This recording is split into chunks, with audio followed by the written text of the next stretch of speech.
ኢትዮጵያ ህዝብ በዚህ ሁኔታ በዚህ ስምምነት ውስጥ አልነበረም። ኢትዮጵያ ህዝብ ብቻ አይደለም፣ በኢትዮጵያ በወቅቱ መንግስት አልነበረም። መንግስት አልነበረም ሲል ምን ማለት ነው? ፓርላማ አልነበረም። ቋሚና በህዝብ የተመረጠ መንግስት በሌለበት ሁኔታ ምንም ህጋዊ መሰረት የሌላቸው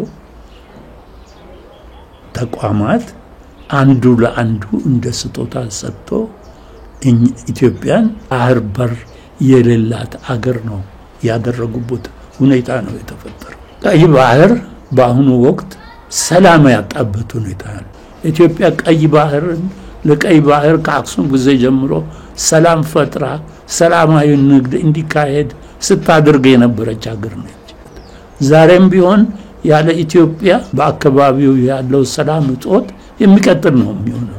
ስለዚህ ኢትዮጵያ ገብታ ለሰላሙ አስተዋጽኦ ማድረግ አለበት።